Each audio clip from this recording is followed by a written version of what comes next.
Welcome, Canada, Canadians, and of course, lawyers hired by whatever extremist faction to sue me. My guess is this time it's going to be Calistani. They are never too much a fan of me. Anyways, tonight on Uninterrupted, we have a great show for you. We're going to be going over the China files. That'll be our top story. The Justin Trudeau's government loving China, cooperating with China, training Chinese pilots, the whole thing, and CBC ignoring it and then kind of covering it. Get onto that. Then Justin Trudeau uses the excuse of basically vaccines to come in to just say, I'm going to increase the carbon tax over 500%. Why not?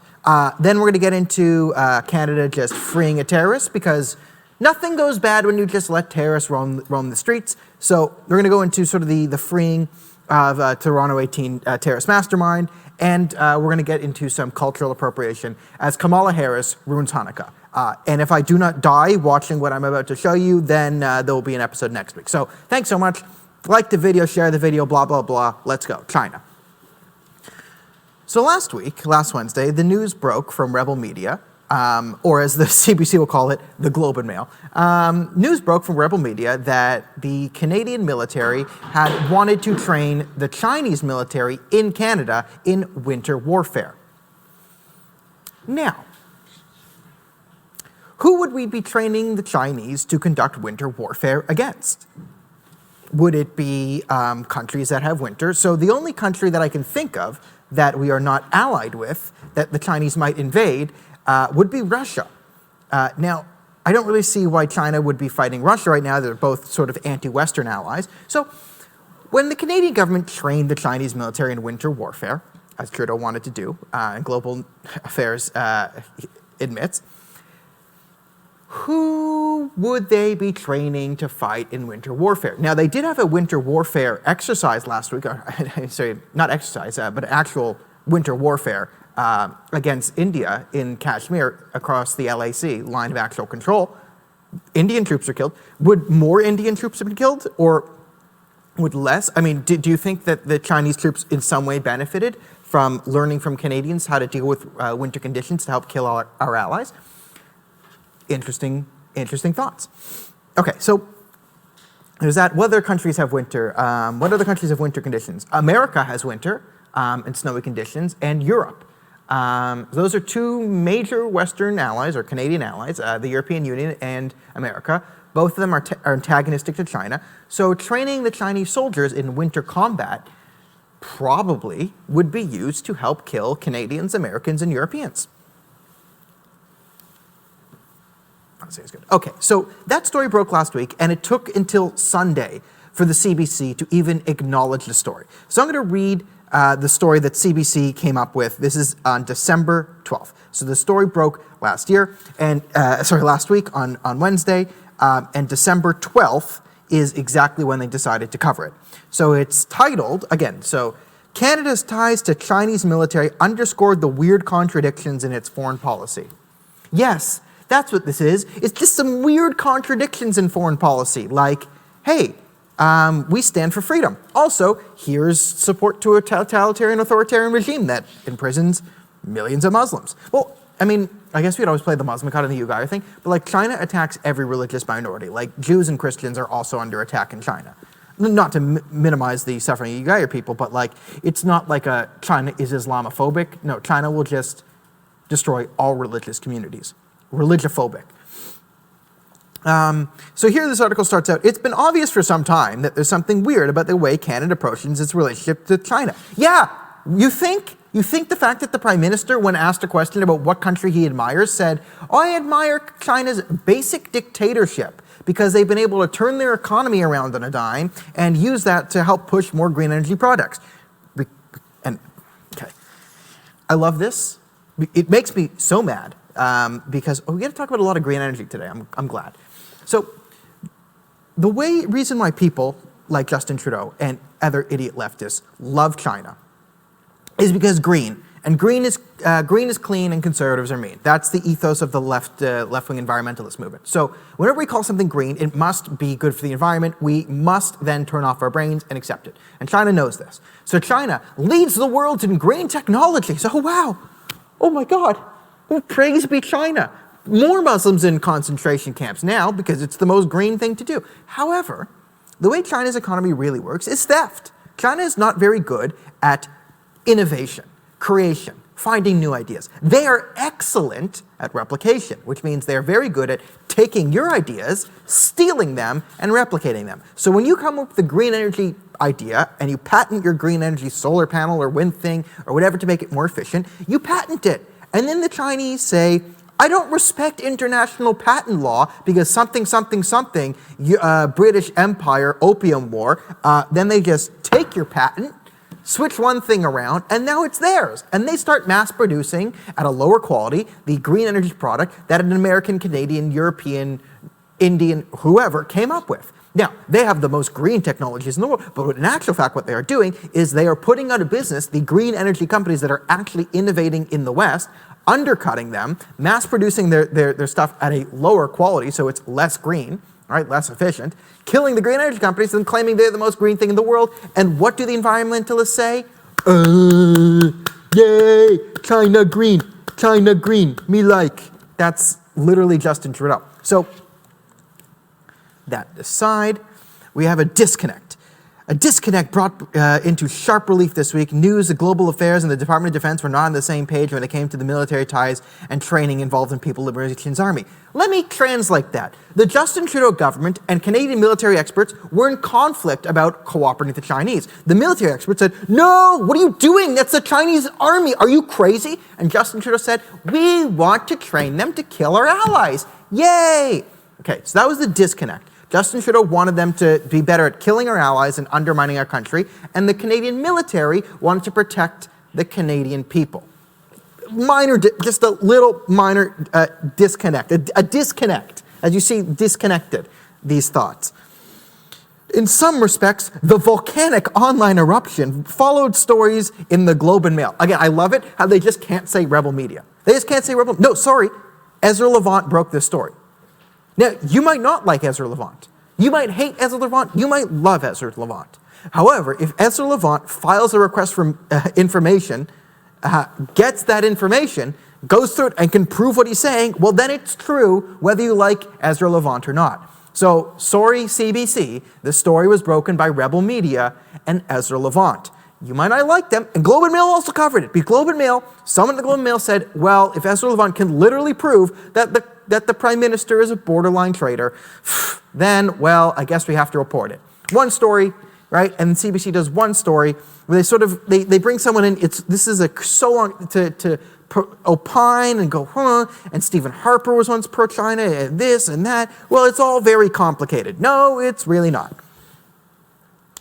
Okay, diplomats are alarmed when General Vance, the country's senior military commander, canceled winter military exercise with the PLA in 2019, fretting that it might aggravate Beijing or make the lives of Michael Kovrig or Master Spadler even worse. It makes for fire-breathing memes, sizzling copy, and wonderful political theater. It's all just political theater, guys. It's all just about memes and theater. If you're sophisticated like the CBC, you'll understand that this is a minor disconnect. You know, some people want to empower China to murder our allies.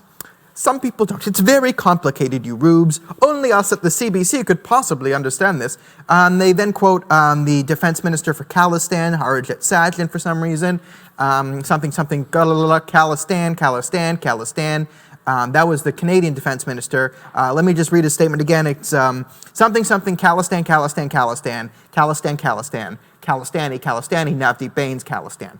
So that's the Canadian defense minister when it comes to thoughts of extremism and all that. And then it's a policy of wishful thinking. Let's just read the end of this nonsense.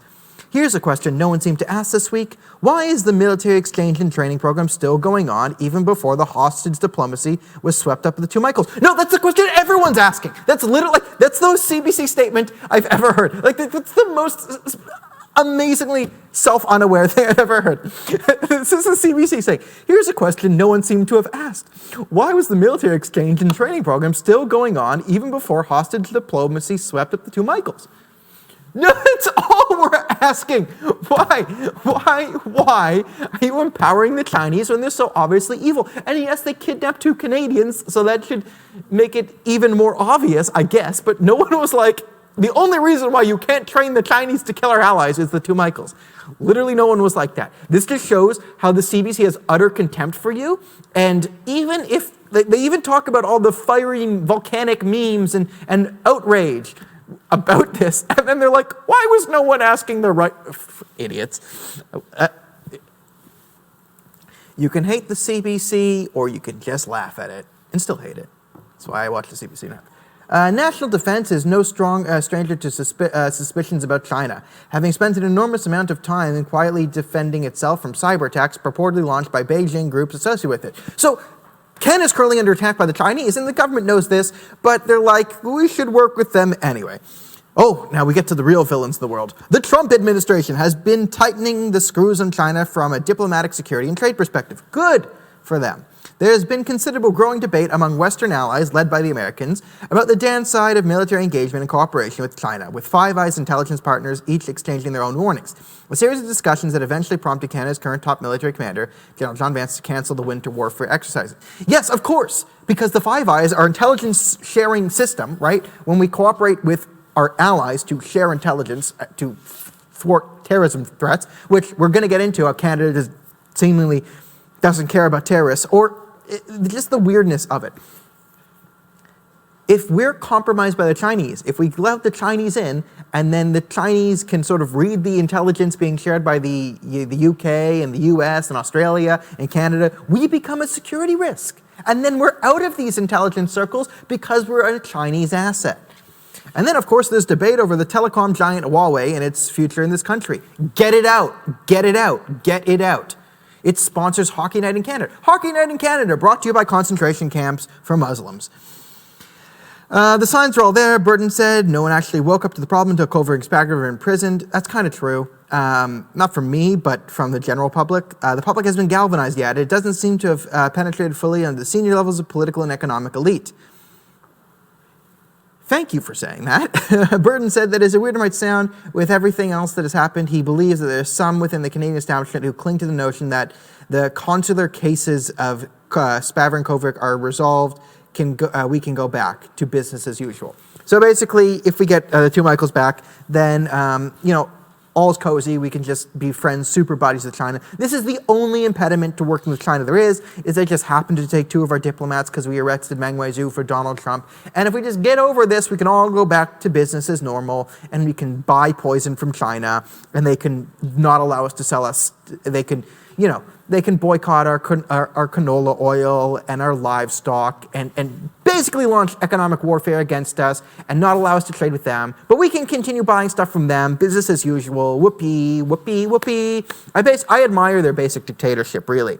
When I think of things that inspire me, it's the Black Lives Matter movement. It's Robin DiAngelo's white privilege movement. And it's the Chinese government, really. It's the Communist Party of China and Xi Jinping and their ability to basically, have a basic dictatorship. I just admire it so much.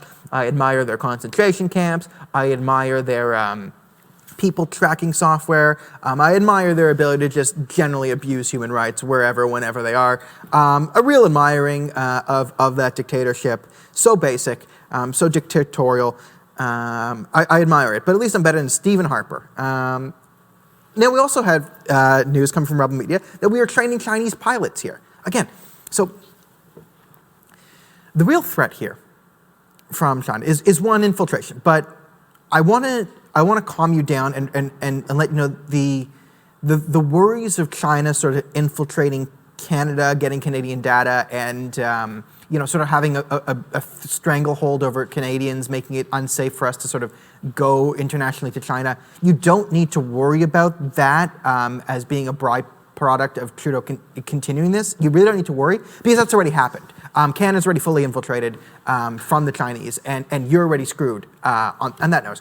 The real threat here is as it becomes worse and worse and worse and worse and worse and more public, the actual threat is that our allies say, you know what?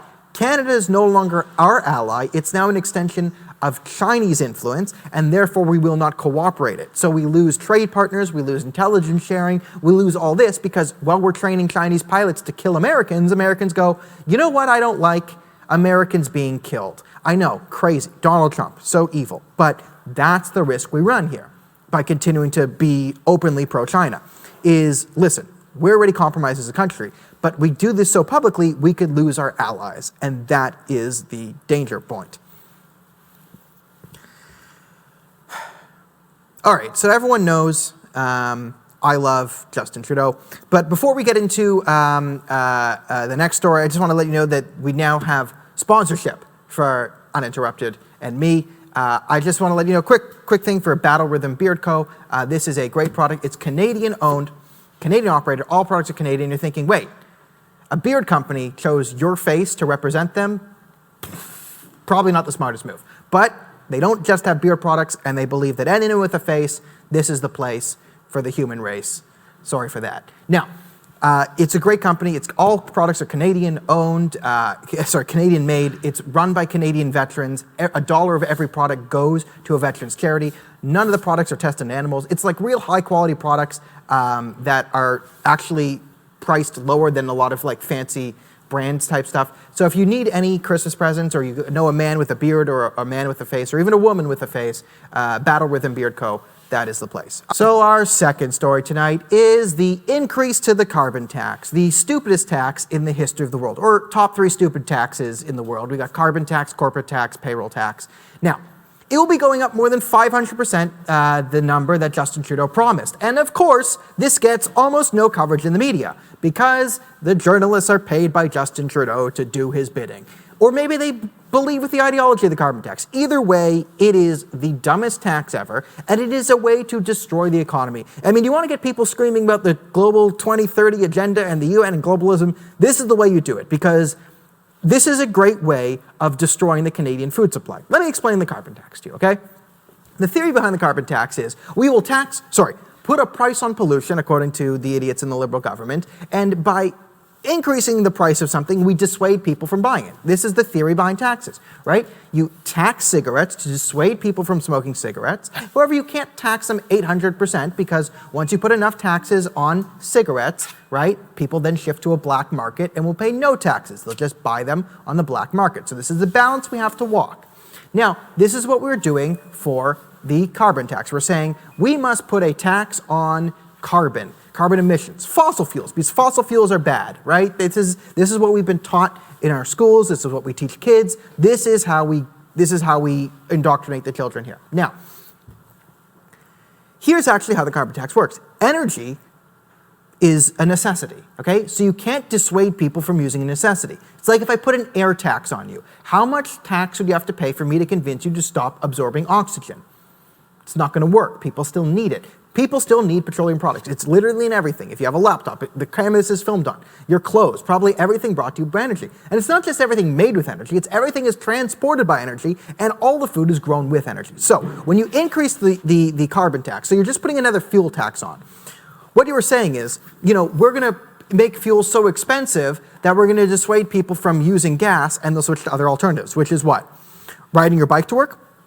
So the thought behind the carbon tax is maybe if there's a family of 4 or 5 and the father is barely making ends meet with his job that he drives to work at, maybe if we increase prices so much, he won't be able to afford his car. And then if he can't be able to afford his car, well, then he'll have to buy a bike and bike to work. Yay! Yay! We saved the world because middle-class families can't physically drive to work anymore. They have to bike. This is the ethos of the carbon tax, right? We'll dissuade people from using carbon, and then it will be cleaner and greener and meaner, whatever it is. Or, all of a sudden. Now, there's another thing of like the left just not understanding science and thinking that we'll just eventually discover perpetual motion and that will save the world. So, what we have is a 500% increase on the carbon tax. The problem, though, is literally everything is grown. All the food we have is grown using fossil fuels. You want clean, efficient food? You want food that can feed 7 billion people? You don't want mass starvation? Well, then you need fossil fuels, right? And if you want to have a greener farming system, a much greener farming system, we could do it the old way. And you can either use fossil fuels or you can reinstitute slavery. So you can have fossil fuels or slavery. So if you want the cleanest and greenest thing, fossil fuels would actually be cleaner and more efficient by actual all scientific metrics. But if you want to use a univariate analysis on just pure carbon, that is our science benchmark by the UN and whatever, well then we should institute slavery. So if you see like a family or something and you think you can just overpower them physically, usually kill the men and enslave the women and children, and then after years and years and years and decades of doing that, we could then use these war refugees and slaves, we can use them to grow the food in a green way and not have to pay for. So, okay, here's what's happening though with the carbon tax. You have a 500% increase, which means the cost of everything is literally going to go up, right?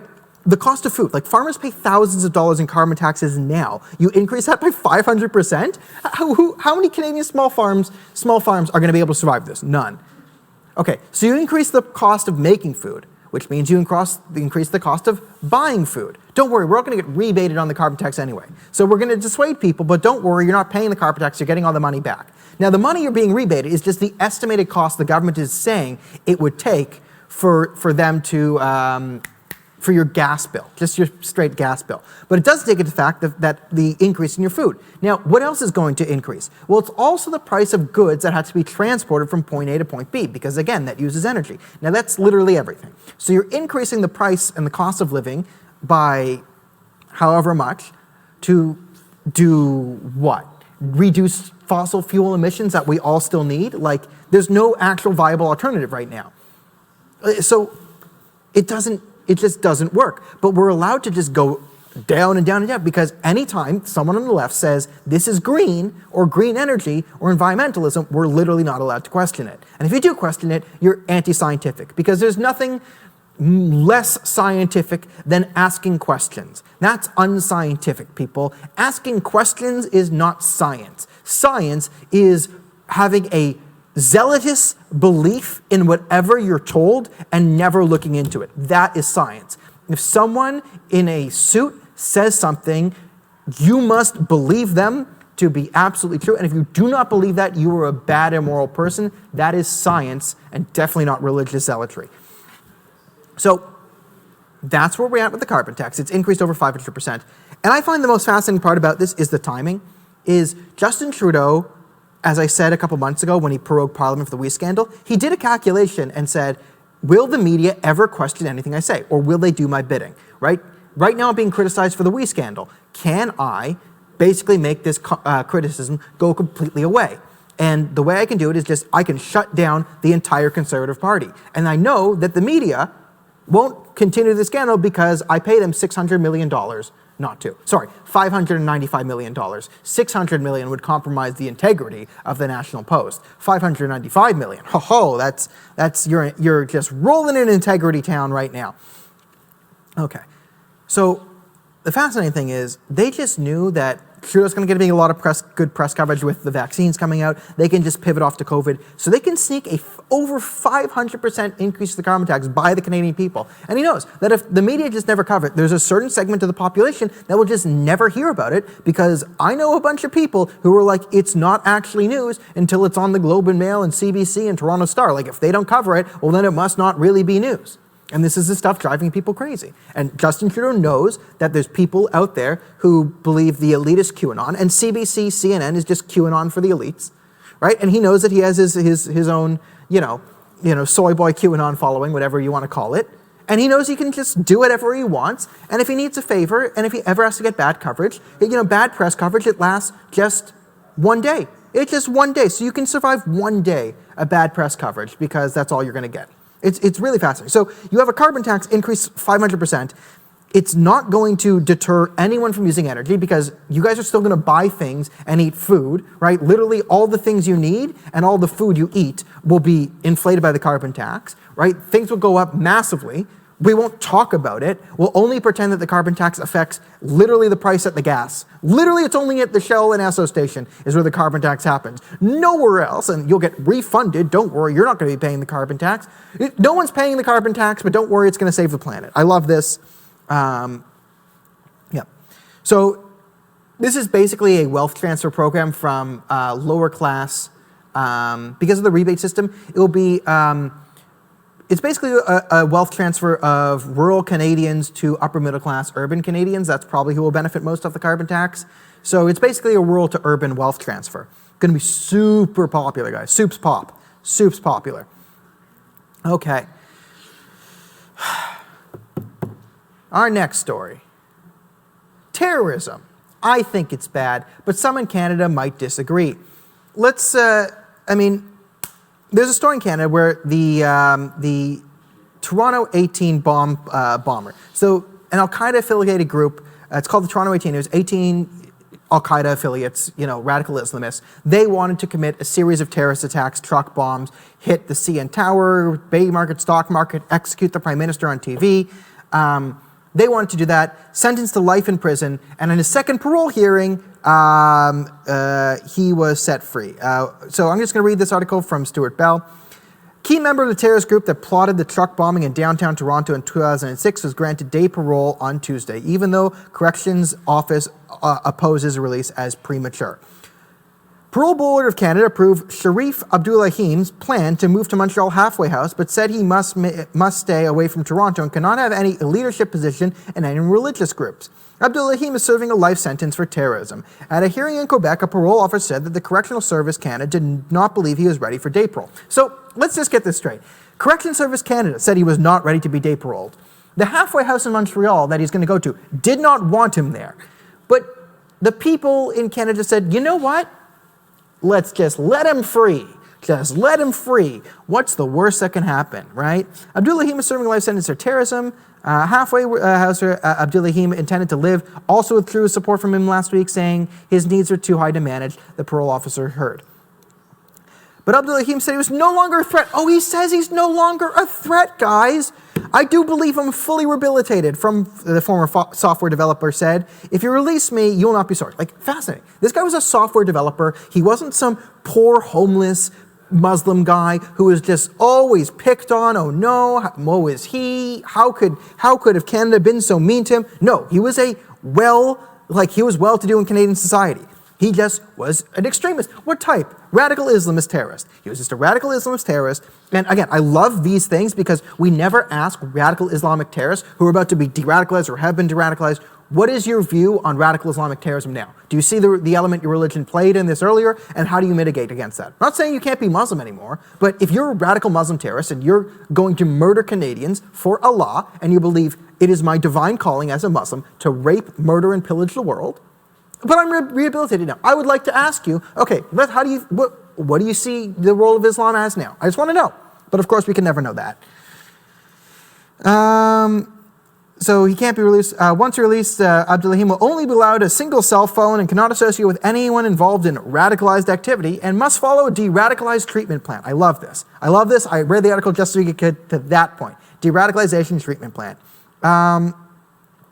Now, we get some blah, blah, blah, blah. He said he joined a pro-Al-Qaeda terrorist group in Toronto 18. Felt like he was whatever. He wanted people to remember 9/11. He was a big fan of 9/11. Big fan of 9/11. Wanted to do something on the anniversary of 9/11 so all the Westerners and the Kafirs would fear them on this day. What a charming individual. And he is now going to be out in the Canadian public. Now, bring up this thing from Majid Nawaz. Yeah, this is Majid Nawaz. And I like this because we talked about Canada's de-radicalization program, which I'll get into, whatever. So Majid Nawaz is actually a former Islamist radical himself and a Muslim who runs a de-radicalization think tank, Quilliam. The industry, that is what it's become, that is appropriated and ruined, There's nothing more to say that hasn't already been said and repeatedly ignored. We know is now full of elite non-Muslim postgraduates thinking they know Islam and Islam. Good luck. We at Quilliam and friends tolerated the careerists in this industry for over a decade. They owe us a debt of gratitude that they rarely show. Most never stop behaving as if we know our place. I'm totally uninspired of their multiple failures. None ever listen, own it. So the article he shared about them is they wrote, de-radicalization doesn't work, says Terrorist Watchdog Group. That is true. There has never been a de-radicalization program for Islamic terrorists that has been shown to work. Never. And this article was written after the London terrorist attack committed by a de-radicalized terrorist, the Austrian shooting committed by a de-radicalized terrorist, there have been a spate of terrorist attacks in Europe over the last couple of years that have been committed by people convicted of prior terrorism offenses, completed a de-radicalization program, and sent out into the general public. We do not have a de-radicalization program that has been shown to work. We never have and never will. However, here's where we play devil's advocate, because on tonight's show, I will cure terrorism completely. Yes, there will be no more terrorism because Justin Trudeau has shown me the way. What do you mean? Well, European de-radicalization programs, American de-radicalization programs, other de-radicalization programs don't have what Canadians do in our de-radicalization program. If you remember our terrorist de-radicalization program, we have poems. Yes, poems.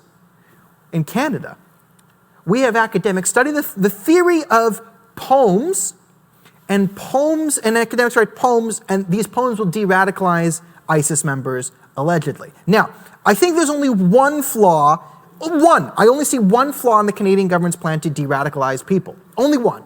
It's that the poems, they were never actually sent to the radicals. They were just people in the academic sphere writing poems to de-radicalize people, and they didn't hear them. So the only flaw I could possibly think of is that the terrorists weren't hearing the poems written by the Canadian government, which means I'm about to de-radicalize every terrorist on the planet with my poems. So if you want to stop terrorism, you have to like and share this video right now so that every terrorist in your friends group or social circle sees this poem and decides never to ISIS again. And here we are, about to end all of terrorism. The thought of infidels makes you mad. So you chartered a flight to Baghdad, and you joined up with ISIS, which had the best ad, because you saw the brochure and thought, sex slaves, that sounds pretty rad. But now you're in jail, paying for all the good times you've had, stuck in a counseling session with some gullible hipster in plaid. So you tell him some phony sob story about your dad, and how he was mean to you when you were just a wee lad. Now you're free because some useful idiots thought radical Islam was just a passing fad. So you're off to a bridge to stab some dude named Chad. But hold up there a minute, Farhad. Did you know that terrorism is actually bad? It turns out all the raping and murdering, it makes people sad. And that is why you should quit the jihad. There you go. Thank you. Thank you. Thank you. Terrorism is now over. According to the Canadian government, I have de-radicalized all of ISIS with poems. So stick that in your pipe and smoke it. Terrorism over. So what are we going to do tomorrow? I guess there'll be no news tomorrow, no global terrorism. That will be looked forward to. So we'll see what happens tomorrow when all terrorism is ended by my poems. All right, so our final story tonight is Kamala Harris driving me absolutely insane. You want to know something I hate? This is something I hate. Okay, so the left complains about cultural appropriation and like, oh, blah, blah, blah, blah, blah. And some think it's most stupid, and I don't think this is cultural appropriation, but this is Kamala Harris giving a message to Jews on Hanukkah, and happy Hanukkah, everyone. But I'm about to deprogram this Kamala Harris thing. Now, before I show you the Kamala Harris video, what I will say is you have to know the word tikkun olam. Now, you have to be quiet because as soon as I say the word tikkun olam, you're going to need to concentrate and you hear the collective sigh of every non-far left Jew. As I go, ugh. Tikkun olam isn't actually a part of a religion. It's a song, it's a line from one prayer somewhere, and it means like the world a better place. So a bunch of lefty Jews, in order to say, oh yes, it's about Judaism, to give whatever they're doing a Jewish feel, they just say tikkun olam, and tikkun olam explains away. So, I believe, yes, Black Lives Matter is a Jewish movement because tikkun olam, right? It's a joke on itself. So before you know that, please watch the video. And this is Kamala Harris trying to kill me, and I'll explain to you afterwards. Hey everybody, we're here to talk about one of our favorite holidays in our big modern family. Hanukkah. And why do you love Hanukkah? I love Hanukkah because it really is about the light and bringing light where there has been darkness. And there is so much work to be done in the world to bring light.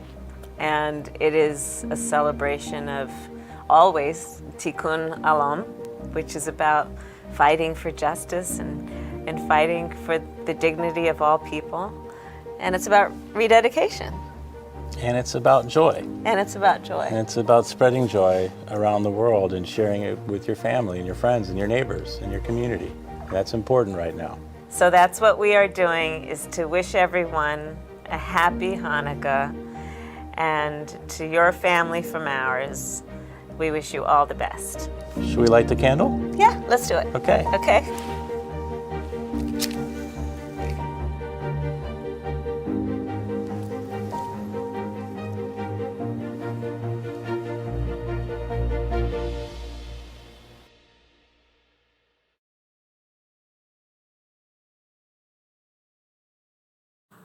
Okay, so good news and bad news. Good news is that video is over. Bad news is I actually have severe metastatic brain cancer after watching it.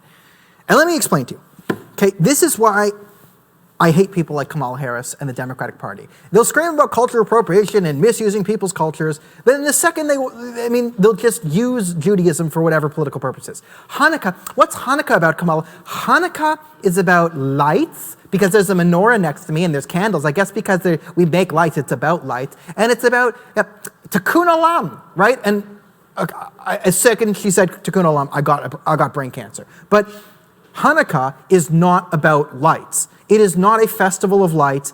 There are two holidays in this thing that are more about lights than Hanukkah, really. Christmas and Diwali are more about lights. Bringing light in the darkness and spreading joy, that's actually like the secular meaning of Christmas, right? The function of Christmas society is everyone puts up Christmas lights, it brings light in the darkest time of the year, the winter, and we spread joy and meet with family. That's what Christmas is kind of about. That's the meaning of Christmas. There's nothing wrong with that. Christmas is a good holiday. Merry Christmas. Daniel supports Christmas. Whoop-de-doo. Hanukkah is not Christmas. The meaning of Hanukkah is Zionism. Straight out. It's a Zionist holiday. The story of Hanukkah is there was a land of Israel. It was conquered by the Greeks and Hellenists. The Greeks started to make Judaism illegal. They started to put restrictions on Jews. They started to outlaw our culture. Then a group of Jews fought back. They fought back for the rights for Jews to have self-determination in the land of Israel. They fought for the right for Israel to be historically Jewish. The Maccabees threw a revolt against the Greeks, kicked them out of Israel. But then after they had destroyed the temple and went back and found the temple, they saw that the light of the menorah had been put out, and there was only enough oil for the menorah, the light of God, to last one day. But instead, the oil that could only last one day lasted the full 8 days, giving us enough time to make more olive oil to keep the menorah alive. That's why we light candles, to symbolize the miracle that what Hanukkah is about is Jews have a right to self-determination in Israel. Israel should be Jewish, and God still exists and supports a Jewish Israel. Zionism this is a Zionist holiday. That's the meaning of Hanukkah, right? Jews should fight back against people trying to destroy their culture, and Jews have a right to live in Israel. That's what the story's about. Now, you can disagree with this, you can be a-religious, you can be a lot of things. I don't care what you are. But you cannot tell me the meaning of Hanukkah is lights. The meaning of Hanukkah is to spread joy and cheer. No, that's the meaning of Christmas. The meaning of Hanukkah is Zionism. And you just want to use our religion and pretend, get some Jewish credit points by saying how it's light and tikkun olam. Yes, Judaism is really all about my political platform. See, my political platform is about Judaism and Islam and Christianity. Yes, none of these things actually this, but it's just about me. That's what Judaism is about. Judaism is about agreeing exactly with my political platform. How convenient. How convenient. Thank you, Kamala Harris, for giving me brain cancer. So everyone, at least I ended terrorism this week. I probably will be dead of the cancer that Kamala Harris gave me. If I don't die, then Merry Christmas, Happy Hanukkah to everyone. And I will see you all next week. Same bad time, same bad place.